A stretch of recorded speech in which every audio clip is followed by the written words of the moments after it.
Positiva Compañía de Seguros, a través de su estrategia positiva Educa, ha sido fundamental para los colaboradores del Ministerio de Educación, pues a través de sus diferentes soluciones de enseñanza y aprendizaje hemos podido acceder a información vital, a sensibilizarnos, a sentirnos acompañados en el cuidado de nuestra salud física y emocional e incluso en el de nuestras familias.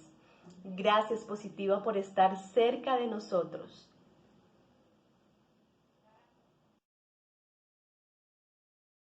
Muy buenas tardes para todos nuestros asistentes. Soy Lina Garzón y les doy la bienvenida a este importante tema.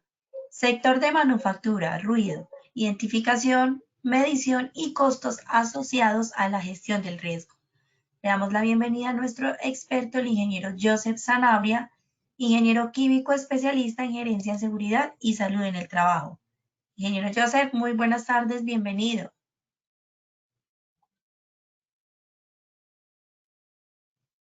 Perdón, no tenía sonido activado. Ya. Lina, muy Ahora buenas sí. tardes. ¿Cómo están? ¿Cómo están nuestros asistentes del día de hoy? Listo, ingeniero, ya te estamos viendo bien, te escuchamos perfectamente, entonces te dejo con los asistentes para que demos inicio, por favor. Vale, Lina, muy buenas tardes a todos nuestros asistentes. Voy a dar inicio a la sesión del día de hoy. Hablando de ruido, identificación, medición y costos asociados a la gestión del riesgo. Y vamos a comenzar con nuestra frase habitual. En la nitidez y nivel de ruido que nos molesta, influye sobre todo la conciencia de quien lo genera. Esto es una frase que encontré en la página Abogado del Ruido, y esto tiene mucho que ver con nuestro quehacer desde el punto de vista de la parte laboral. Es importante identificar la fuente para asimismo darle la intervención correcta.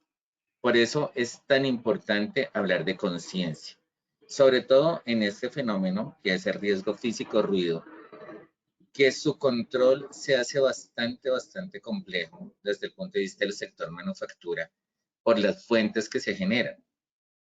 Entonces, creo que es uno de los riesgos más difíciles de intervenir teniendo en cuenta la definición como tal del mismo. Por ello, entonces vamos a hablar en 3 momentos de definir ruido, tipos de ruido y afectación en la salud del trabajador. En un segundo momento vamos a definir la jerarquización de controles para la gestión de riesgo físico ruido, y en un tercer momento vamos a hablar de las mediciones de ruido acorde al tipo de ruido. Por ello, como objetivo general, vamos a establecer los tipos de ruido y su afectación en la salud, la jerarquización de controles y los tipos de mediciones y seguimientos a la salud en la población expuesta. Como objetivo específico 1, vamos a hablar de identificar los tipos de ruido y sus características y afectación en la salud. ¿Me están escuchando bien? Creo que tengo un poco de intermitencia. Lina. No, señor, está todo perfectamente por ahora.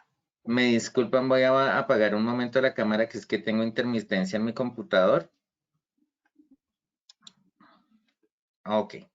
Objetivo específico 2, se van a proponer controles para la gestión del riesgo, viabilidad y costos. Y en un objetivo específico 3, vamos a hablar de establecer las técnicas de medición de acuerdo al tipo de ruido. Para ello, vamos a ir con nuestro sondeo de nuestras 3 preguntas. Lina. Muchas gracias, ingeniero. Bueno, vamos entonces a realizar el sondeo. Vamos con la primera pregunta. Recuerden que pueden seleccionar desde sus pantallas la respuesta correcta. ¿Cuántos tipos de ruido ocupacional existen? A, 2, B, 4, C, 3 o D, 1. Seleccionen por favor la respuesta correcta.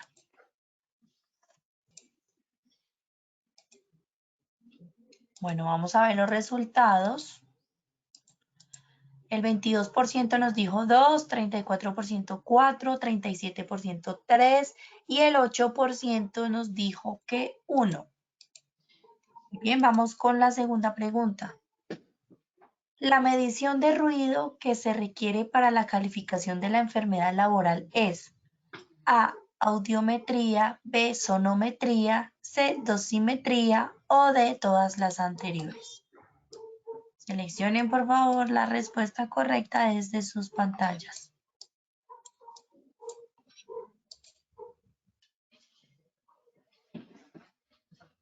Bueno, vamos a ver los resultados. El 34% nos dijo audiometría, 11% sonometría, 1% dosimetría y el 54% nos dijo que son todas las anteriores. Bueno, vamos con la tercera y última pregunta. Cuando la intensidad del ruido es mayor a 85 decibeles, se debe a. Insonorizar el área de trabajo preventivamente. B. Evaluar la insonorización de máquinas. C. Dotar de EPP auditivos de inserción. O D. Dotar solamente de EPP de copa. Seleccionen ahí la respuesta correcta y recuerden que al finalizar tendremos las mismas 3 preguntas, así que deben estar muy atentos a el tema del día de hoy.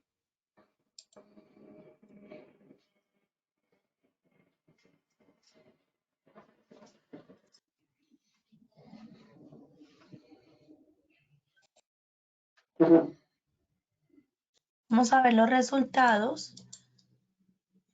El 29% dijo insonorizar el área de trabajo preventivamente, 19% evaluar la insonorización de máquinas, 40% dotar de EPP auditivos de inserción y 12% dotar solamente de EPP de copa. Listo, ingeniero, te dejo entonces con los asistentes para que continuemos, por favor. Lina, muchísimas gracias. Muchísimas gracias a todos nuestros asistentes.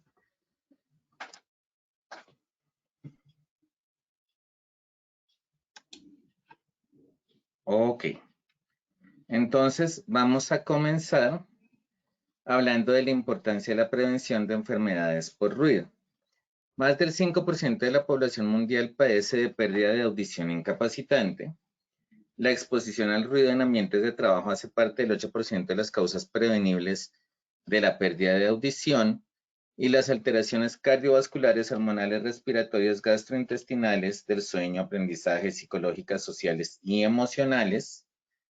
Y el 13% de enfermedades laborales calificadas corresponden a daño auditivo o hipoacusia neurosensorial derivada de exposición al ruido. También miramos, de acuerdo a lo establecido por el Ministerio de Salud en el 2017, que la Ley 09 del 79 establece los niveles permitidos en zonas de tranquilidad para la protección y conservación de la audición de la salud y el bienestar de las personas. Las atenciones debido a los efectos del ruido sobre el oído interno se dan en un grupo cada vez más joven, es decir, de 19 a 26 años, y en niños de 6 a 9 años. 7 millones de colombianos, estamos hablando del 17%, padecen problemas del oído y la audición, y la hipoacusia neurosensorial bilateral es la primera causa de atenciones, seguido de la otitis, los vértigos y los trastornos de habla y lenguaje. Los grupos poblacionales más representativos son personas mayores de 60 años, niños de 1 a 5 años y los adultos entre los 27 y 44 años. Entonces, en ese orden de ideas debemos tener una claridad en la definición, desde la diferencia entre lo que es sonido y lo que es ruido. El sonido es la sensación percibida por el oído humano debido a las diferencias de presión causadas por la vibración de un cuerpo y que se transmite por un medio elástico como es el aire. La velocidad de propagación del ruido en el aire es de 340 metros por segundo, mientras que en el agua es de 1500 metros por segundo. Presenta cualidades como armonía, entre otros, que lo hace audible y placentero. Mientras que el ruido es una combinación de sonidos no coordinados que producen una sensación desagradable o que interfiera o impida alguna actividad humana. La percepción del sonido tiene un doble aspecto. Por una parte, el sonido es algo físico y medible, pero por otra, el individuo que lo oye experimenta una sensación que depende de factores no medibles. En la siguiente imagen, miramos una diferenciación más clara. el sonido es la materia prima de la música. Estamos hablando de armonía. Y en eso tiene 4 características que lo definen: la altura, la duración, el timbre, la intensidad. Lo más importante cuando se habla de sonido es de armonía. Hay unas vibraciones regulares, una entonación definida, unas notas musicales, pues a partir del espectro de precisamente la intensidad de onda, y es una sensación agradable al oído. Estamos hablando de una superposición. Miremos esta onda y pensemos que hay una superposición de ondas que es lo que construye la armonía, ampliando o amplificando o, no sé, amplificando la onda, tanto su altura como su periodicidad, pero de una forma armónica. Mientras que cuando hablamos del ruido, hablamos de vibraciones irregulares, hablamos de una entonación definida. Démonos cuenta que de por sí la misma característica, desde el punto de vista de la representación de la onda en el ruido, es desordenada, está llena de picos, no tiene periodicidad, no tiene altura, no tiene frecuencia. Realmente presenta una gran cantidad de variaciones de forma aleatoria, y es tal su superposición es destructiva, ¿sí? Cuando hablamos de la superposición, estamos hablando que en lugar de combinarse para generar una armonía, estamos hablando que se combinan para opacar el sonido o para modificar la característica. No hablamos de sonido, la intensidad como tal, y esto genera una sensación desagradable al oído. El exceso de ruido produce contaminación acústica, que produce graves enfermedades en la salud de las personas. La Organización Mundial de la Salud recomienda no exponerse a un nivel de ruido superior a 60 decibeles. Sin embargo, desde el punto de vista ocupacional, los valores límites permisibles para ruido son 85 decibeles. En ese orden de ideas, pues tenemos que caracterizar la actividad en la cual estamos desarrollándonos, y vamos a irnos a específicamente hablar del sector de manufactura. Cuando hablamos de las características físicas del ruido, hablamos del nivel de presión sonora, es decir, la intensidad, la frecuencia y la variabilidad. Hablamos de la actividad, la complejidad de la tarea. Entonces aquí es cuando tenemos que volver nuevamente a pensar en esa caracterización que hemos hecho de sector manufactura. Sector producción, sector logístico, sector mantenimiento y otros. Características no físicas del ruido: contenido en información, la predictibilidad como tal del ruido, y las características del individuo. Estamos hablando de su actitud y sus condiciones particulares. En ese orden de ideas, al asociar el tipo de recintos, el rango de niveles que pueden aceptarse, pues miramos aquí y vamos a precisar. En talleres estamos hablando de 60 a 70, oficinas mecanizadas estamos hablando de 50 a 55, y aquí estamos hablando de otros espacios públicos. Entonces démonos cuenta que realmente desde el punto de vista laboral, lo que son las oficinas están muy cerca de ese nivel establecido por la Organización Mundial de la Salud, mientras que los talleres sobrepasan los niveles establecidos por la Organización Mundial de la Salud y están muy cerca a los valores límites permisibles, que son 80 decibeles. Cuando estamos hablando de la medición del sonido, estamos hablando del decibel en una escala logarítmica, desde el punto de vista de la intensidad.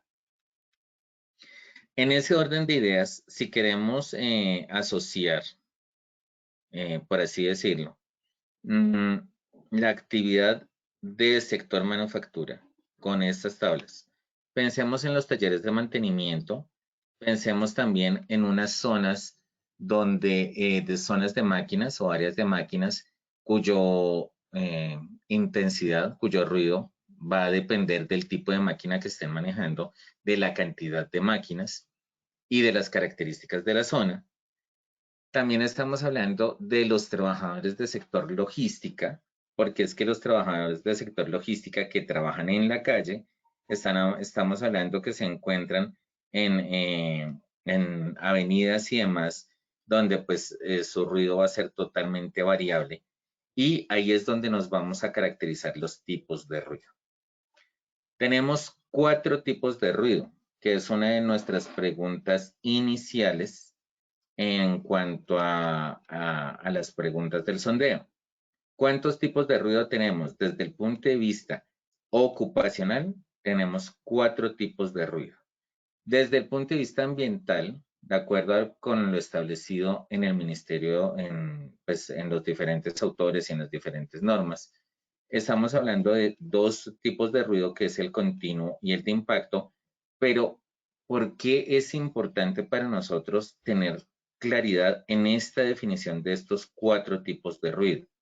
Porque dependiendo del tipo de ruido, asimismo va a ser el tipo de medición que vayamos a realizar. Desde otro punto de vista, estos tipos de ruido no están contemplando el ruido de call center, ¿sí? Y es importante aclararlo en este momento. Estos son ruidos externos, ¿sí?, que podemos controlar o que podemos hablar de una generación de controles. Pero cuando estamos hablando del ruido de call center, estamos hablando de un ruido que entra o que hay una exposición directa del trabajador con su diadema y que tenemos que tenerlo muy en cuenta en el sector administrativo, sobre todo en esta implementación de lo que son las modalidades de trabajo a distancia. En las modalidades de trabajo a distancia que se ha implementado tanto el uso de diademas, pues ya no podemos hablar del ruido para los trabajadores administrativos, que también son parte del sector de manufactura, de la misma forma como lo hablábamos antiguamente, porque aquí ya estamos hablando del uso de diademas y de un aumento de la exposición desde el punto de vista del uso y de las formas de comunicación. Entonces es importante definir el alcance. Y en este alcance no está ese ruido que produce el sector administrativo, el sector administrativo o el área administrativa de lo que es industria. Entonces empecemos a definir ruido continuo, es cuyo nivel de presión acústica ponderada, estamos hablando asociado a la intensidad, permanece esencialmente constante a lo largo de la jornada laboral. Estamos hablando que tiene una diferencia menor a 5 decibeles. Cuando estamos hablando de impacto, estamos hablando de aquel cuyo nivel de presión acústica decrece exponencialmente con el tiempo y tiene una duración inferior a 1 segundo. Estamos hablando de talleres de mantenimiento. Mientras que el continuo está asociado a máquinas, el de impacto está asociado a talleres de mantenimiento y a labores de mantenimiento. Cuando hablamos del periódico, estamos hablando de aquel cuya diferencia entre los valores máximo y mínimo de esa presión, de ese nivel de presión acústico ponderada, es superior o igual a 5 decibeles, entonces estamos hablando de una onda, perdón, me devuelvo, y estamos hablando de una onda donde la diferencia, si ustedes pueden ver aquí en estos picos, aquí, en estos picos, entonces estamos hablando que es periódico cuando la diferencia entre el uno y el otro es mayor a 5 decibeles y es periódico, es decir, se comporta, sube y baja como un ciclo, se comporta por ciclos a lo largo de la jornada laboral. Y tiene esa diferencia, es superior a 5 decibeles y, como les decía, su cadencia es cíclica. Mientras que el aleatorio, aquel cuya diferencia entre los valores máximo y mínimo de ese nivel de presión acústica es superior o igual a 5 decibeles, pero es desordenado, es decir, no tiene una similaridad a lo largo del tiempo. Entonces, pensemos en el ruido desde el punto de vista de la actividad como tal, de la industria, de la sociedad, ¿sí? Porque es que aquí también tenemos que tenerlo totalmente claro desde el punto de vista de la exposición del trabajador.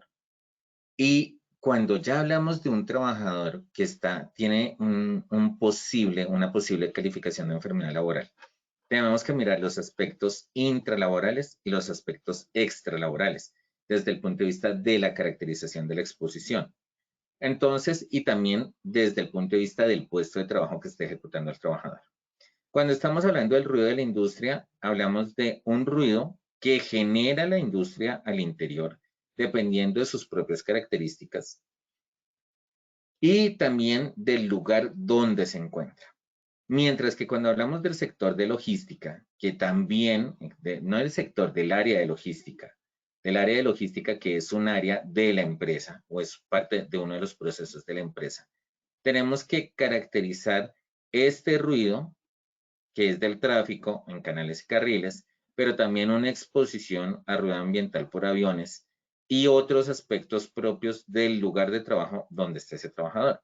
Entonces, si lo miramos desde aquí, la importancia es, mientras que en los talleres de mantenimiento vamos a encontrar ruido de impacto y podemos encontrar ruido periódico, en el área de producción vamos a encontrar ruido continuo y en logística vamos a tener un ruido aleatorio. Esto debemos ser muy precisos y muy juiciosos desde el punto de vista de la normatividad. Como les decía, la Ley 9 de 1979, cuyo autor es el Ministerio de Salud, habla de los límites de exposición acorde al lugar. La resolución 8321 del 83, también del Ministerio de Salud, nos habla de las normas de protección y conservación de la audición por causa de la producción y emisión de ruidos. La resolución 1792 del 90 nos habla que es del Ministerio de Trabajo y Seguridad Social en Salud, por lo cual se adoptan los valores límites permisibles para la exposición ocupacional al ruido, que es ahí donde encontramos este valor de 85 decibeles. Y la resolución 627 del 2006, que nos habla del Ministerio de Ambiente, que el autor es el Ministerio de Ambiente, Vivienda y Desarrollo Territorial, nos habla de la norma nacional de emisión de ruido y ruido ambiental. Y la resolución 2844 del 2007 del Ministerio de Protección Social nos establece la obligatoriedad de la implementación de las guías de atención integral de salud ocupacional basadas en la evidencia hipoacusia neurosensorial inducida por ruido en el lugar de trabajo, que son las GATIZO. Entonces, y es aquí cuando miramos también la subjetividad. Y es la subjetividad desde el punto de vista de cómo se percibe, es decir, el usuario.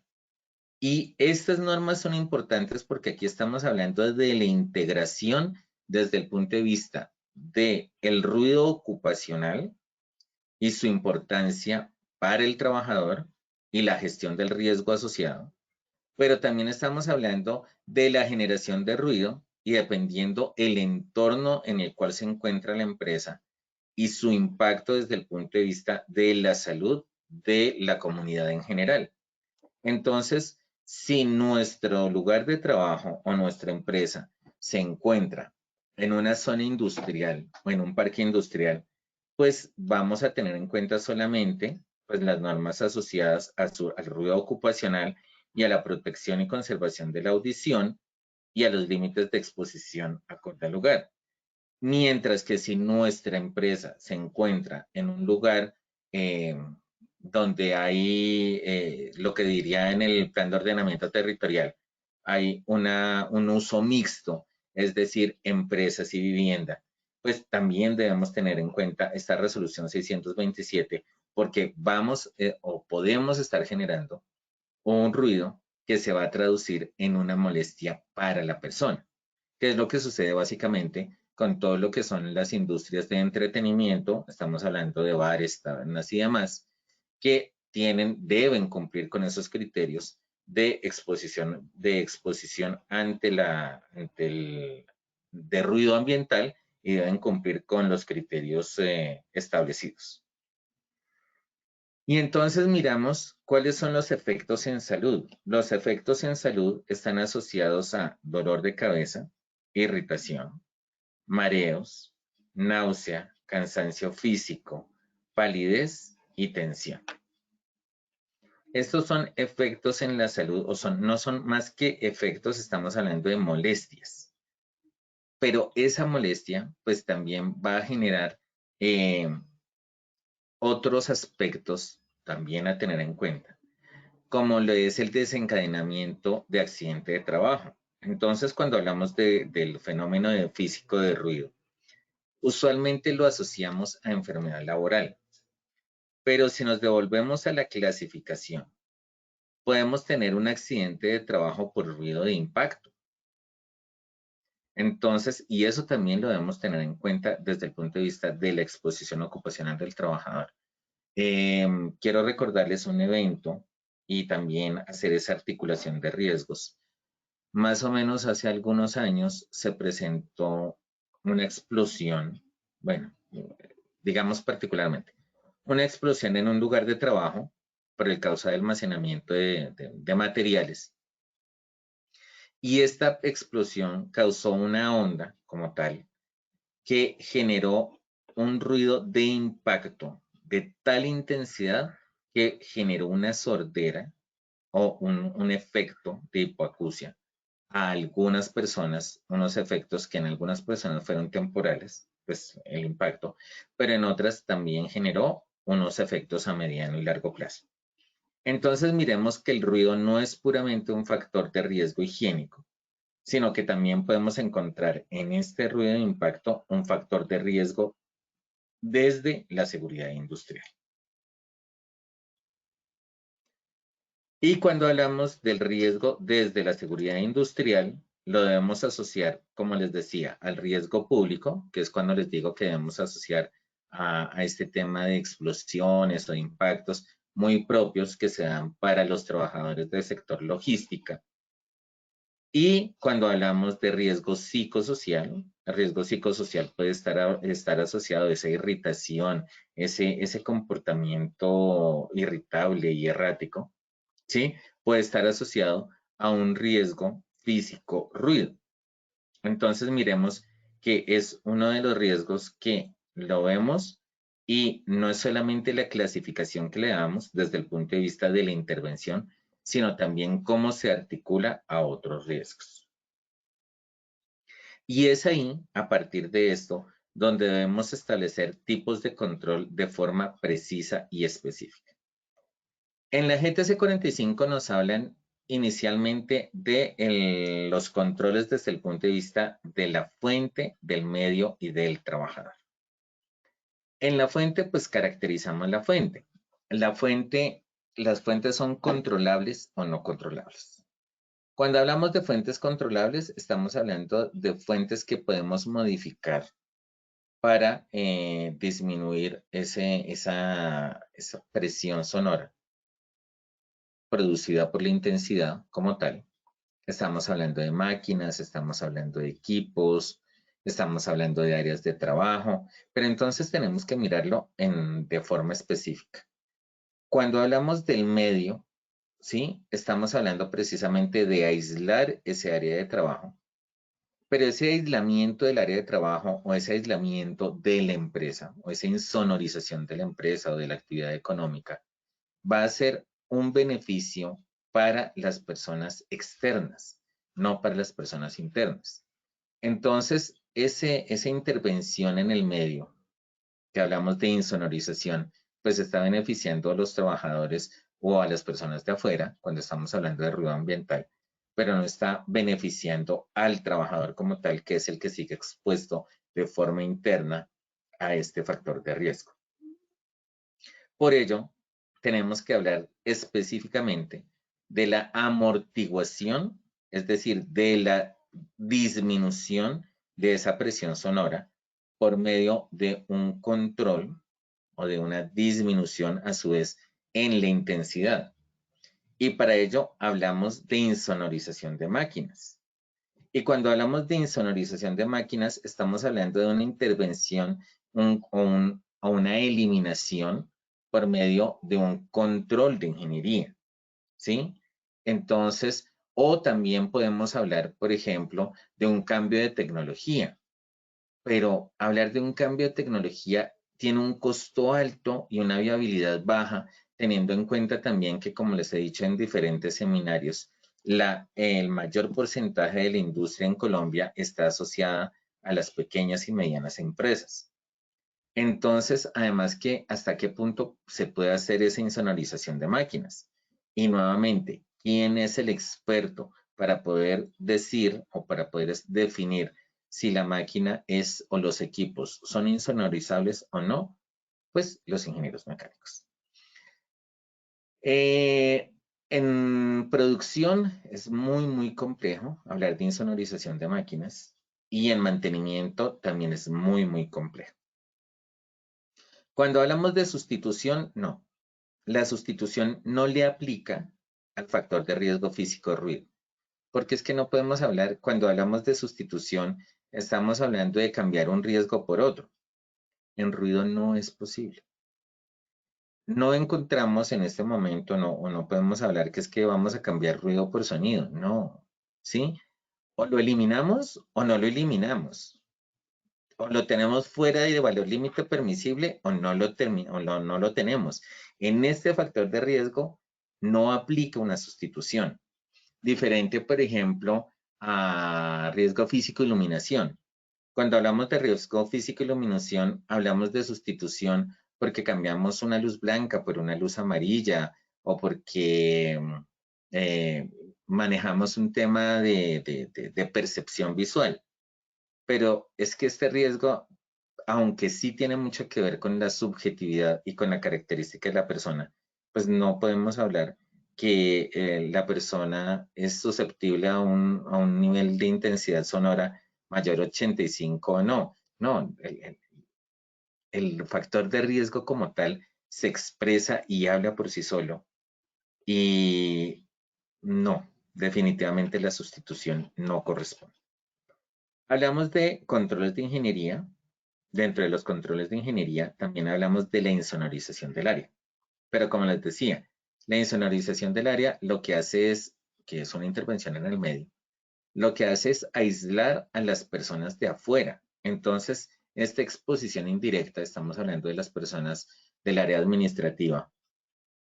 Pues claro, cuando pensamos en una insonorización de área, estamos generando un beneficio para esas personas del área administrativa, que se controle el riesgo por este sonido del área de producción por medio de una insonorización del área. Para ello, tenemos que hablar de los materiales de insonorización. Y hablemos de mitos y realidades en este momento, aprovechando que estamos tocando el tema de insonorización del área.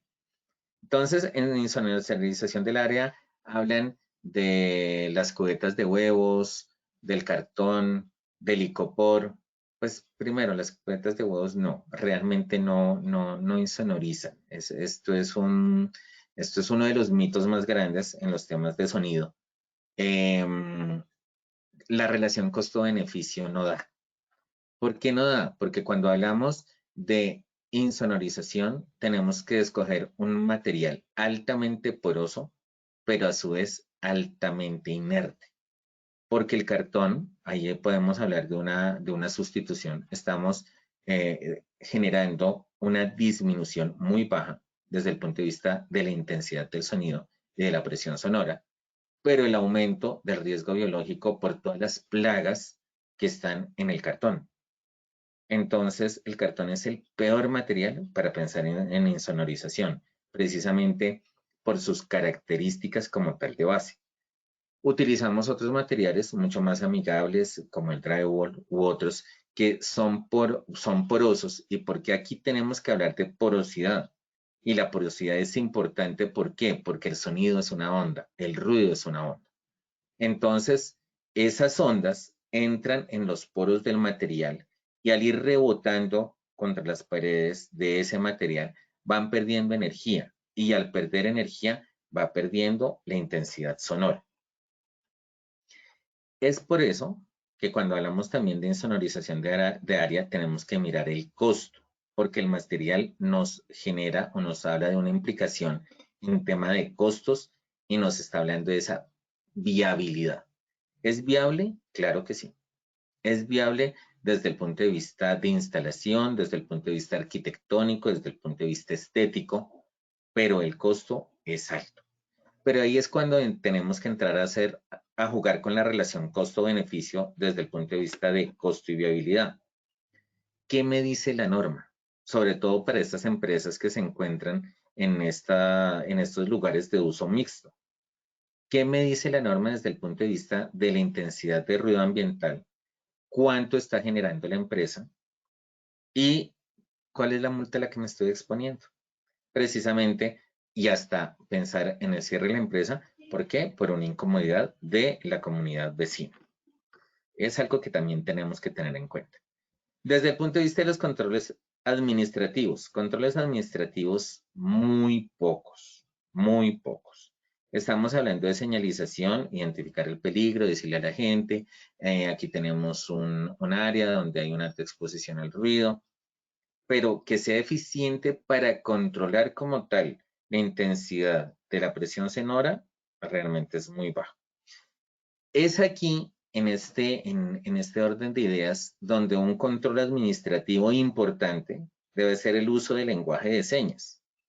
Porque, y vámonos al último para devolvernos a entender por qué este control administrativo es importante. Porque cuando hablamos de elementos de protección personal, de acuerdo a la intensidad sonora, asimismo escogemos el tipo de elemento de protección personal específicamente para ruido. Es ahí donde, de acuerdo al ruido, tenemos al protector auditivo de inserción, o si la intensidad sonora es mayor a 85 decibeles, debemos tener un protector auditivo de inserción más uno de copa.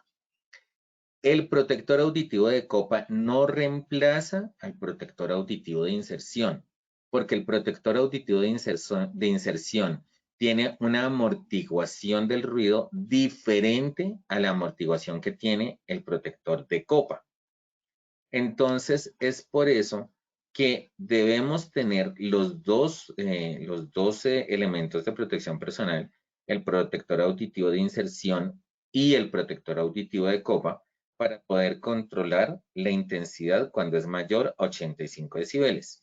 Cuando es menor a 85 decibeles, pues manejamos básicamente el protector de inserción. El costo es bajo, pero también tiene una eficiencia baja. ¿Por qué? Y entonces ahí vámonos también al trabajo que hacen las personas, y es ahí donde empezamos a hablar del uso del lenguaje de señas como un control administrativo. Como un control administrativo, permítanme un segundo que es que me voy a quedar sin batería. Desde el punto de vista del control administrativo, tenemos que el elemento de protección personal evita la conversación de las personas, interfiere en la conversación con las personas. Al interferir en la conversación de las personas, pues en las áreas de mantenimiento, en las diferentes áreas necesitamos comunicarnos. Es por eso que debemos hablar de un lenguaje de señas o de una forma de comunicación, precisamente porque el trabajador con su protector auditivo y su protector de copa, pues no va a escuchar a su compañero, porque el ruido como tal va a estar evitando escucharlo. Y es ahí cuando las personas, y entendámoslo también, que el oído, la audición y el habla están conectados. Una persona que está expuesta a mucho ruido habla muy duro, precisamente para lograr comunicarse. Es por eso que las personas que están en estas áreas con tanto ruido salen del área hablando muy duro, y hablan muy duro precisamente por lo que les estoy contando, porque busca hacerse escuchar. Entonces, el uso del lenguaje de señas precisamente les va a permitir comunicarse de una forma eficiente sin quitarse su elemento de protección personal, porque esto es lo que sucede en la vida real. Las personas, para poder escucharse, se quitan el elemento de protección personal, y ahí es cuando tenemos la exposición al ruido. Otro aspecto muy importante a tener en cuenta desde lo práctico es que el trabajador de mantenimiento del taller, un mecánico, no utiliza protector auditivo. Convencer a un mecánico que utilice protector auditivo es muy difícil. Y es muy difícil, ¿por qué? Porque es que el control de calidad de un mecánico es su oído. Entonces, es convencerlo que utilice el protector auditivo cuando está ejecutando la labor, porque cuando la va a probar el trabajador, se va a quitar su protector auditivo para poner el oído y hacer ese control de calidad a su trabajo. Entonces, es parte de entender la labor y, como les digo, en elementos de protección personal, uno debe tener en cuenta 4 criterios: protección, desempeño, comodidad y adaptabilidad. Desde el punto de vista para el mecánico, el elemento de protección personal auditivo le va a quitar desempeño, porque el control de calidad está en su oído y tenemos que ajustarnos a esa necesidad del trabajador. Desde el otro punto de vista del tipo de protectores de inserción, tenemos que también ser muy juiciosos. ¿Por qué tenemos que ser muy juiciosos? Porque tenemos diferentes tipos de protectores de inserción. Tenemos el protector de inserción desechable, tenemos el protector de inserción que dura como una semana, que es como una flechita con cuerda, y tenemos el protector moldeable. Entonces, en algún tiempo nos dijeron que lo mejor y el que tenía mayor efectividad era el protector de inserción moldeable. Sí y no. Si el protector de inserción queda precisamente que es personal y el molde del oído de cada persona es totalmente diferente y hay un buen proceso de la impresión, es decir, de la huella como tal del oído, para la generación de ese protector de inserción, sí es eficiente. Pero si el proceso de elaboración de la toma de la huella del oído y de la impresión como tal no tiene buena calidad, va a ser una protección falsa. Segundo, el mantenimiento que se le da al protector auditivo. Todo el tiempo estamos generando cera, estamos generando, bueno, diferente material. Y la exposición en el oído recoge también mucha suciedad. Entonces, los protectores auditivos, cuando no son desechables, sino cuando tienen una permanencia mucho más para el protector auditivo moldeable o moldeado, se necesita lavarlo cuando se lo pone, lavarlo cuando se lo quita, almacenarlo bien, guardarlo en el estuche. Lo mismo con los protectores que son protectores auditivos que son de permanencia de una semana o de algunos días. Cuando se lo quitan deben lavarlo. Y deben lavarlo porque precisamente por la suciedad, no solamente externa, sino porque también el oído, cuando está expuesto a ruido, tiene mecanismos de protección. Y uno de esos mecanismos de protección es la generación de cera, precisamente para evitar para proteger lo que es el oído interno y su afectación por la intensidad y la presión sonora a la cual está expuesto. Entonces son los temas que debemos tener en cuenta desde el punto de vista del uso del elemento de protección personal. Y ahí estamos hablando de la adaptabilidad, de la comodidad y del desempeño. Y finalmente debemos hablar de cómo es la medición. Cuando estamos hablando de medición de ruido, hablamos de la medición ambiental, que corresponde a una sonometría, o la medición individual, que corresponde a la dosimetría.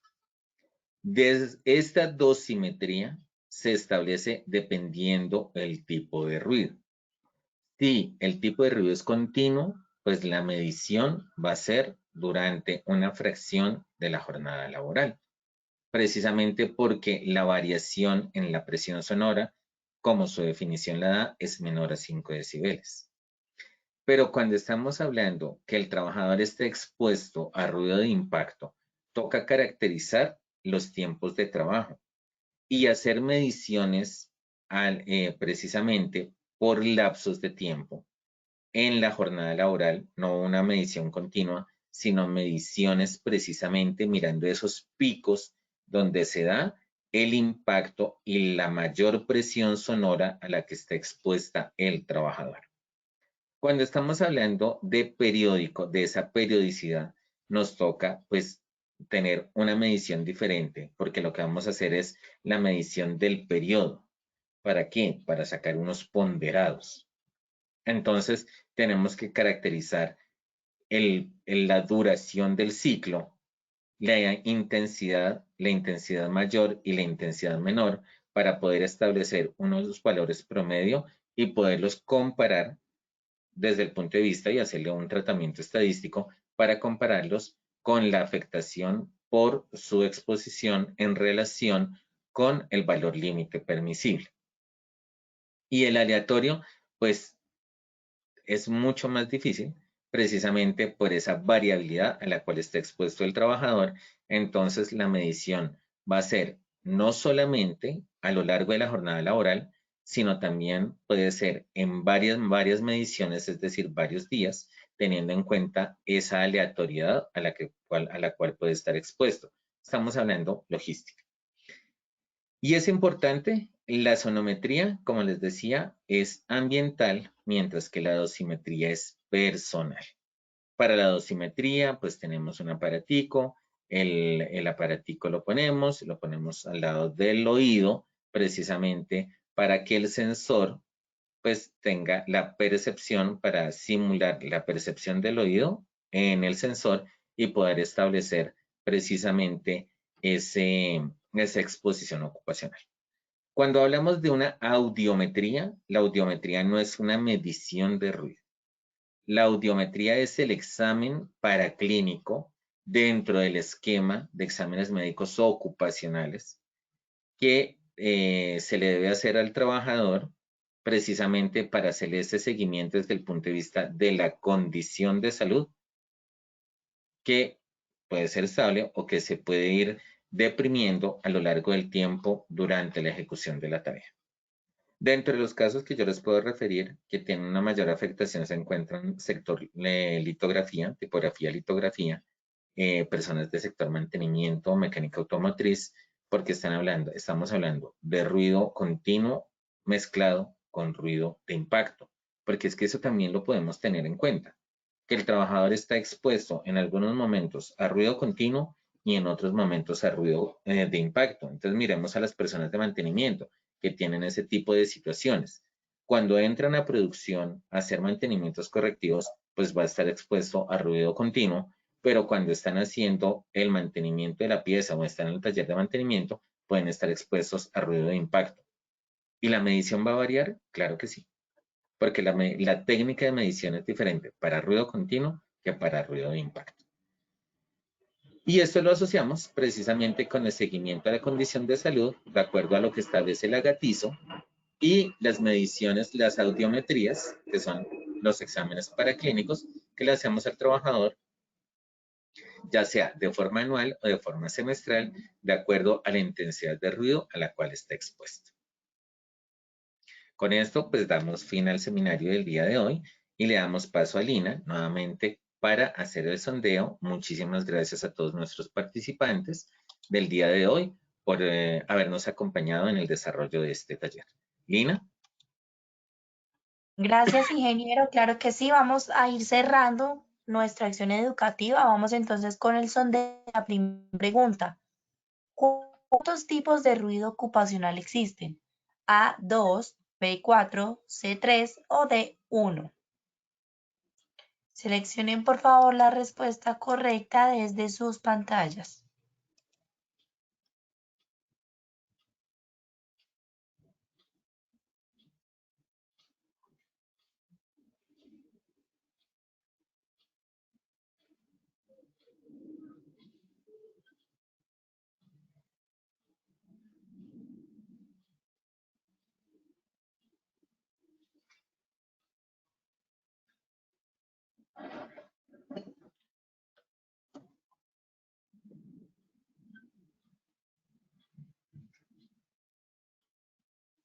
Bueno, muy bien, vamos a ver los resultados. El 16% nos dijo 2, 67% 4, 14% 3 y el 2% 1. Ingeniero, ¿cuál es la respuesta correcta, por favor? Nuestro cambio en la curva de aprendizaje, les agradezco muchísimo. Efectivamente son 4. Qué bueno que han estado muy juiciosos y muy pendientes. Son 4 tipos de Claro que ruido: sí. continuo, impacto, periódico y aleatorio. Perfecto, ingeniero, y claro que sí, la curva subió. En la primera parte tuvimos un 34% y ahorita ya un 67%. Muy bien. Vamos con la segunda pregunta. La medición de ruido que se requiere para la calificación de enfermedad laboral es A, audiometría, B, sonometría, C, dosimetría o de todas las anteriores. Nuevamente, por favor, seleccionen la respuesta correcta desde sus pantallas.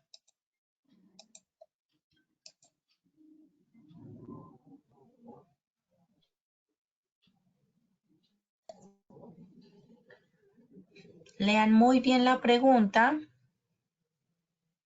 y las respuestas y vamos a dar 10 segunditos más para que contesten, por favor, los que hacen falta. Ahí seleccionando la respuesta desde sus pantallas.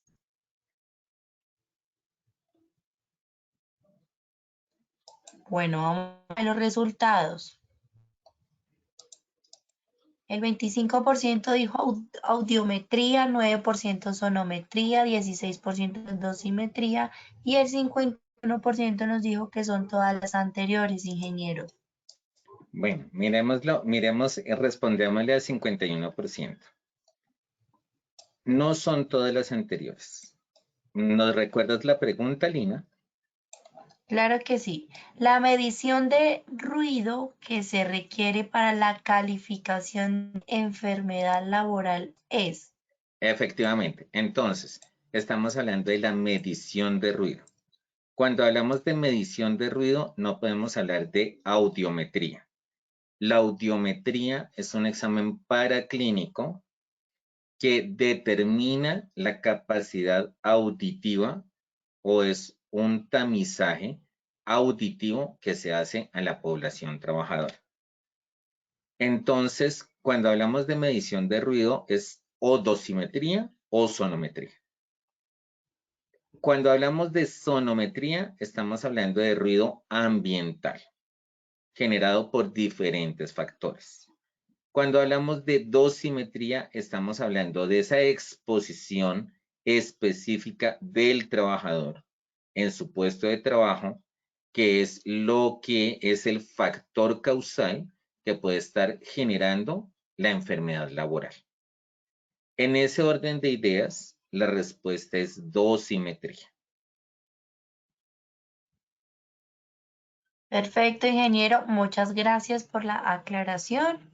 Ya saben entonces, y vamos con la tercera y última pregunta. Cuando la intensidad del ruido es mayor a 85 decibeles, se debe A, insonorizar área de trabajo preventiva, B, sonorización de máquinas, C, dotar de EPP auditivos de inserción o D, dotar solamente de EPP de copa. Nuevamente, por favor, seleccione la respuesta correcta desde sus pantallas.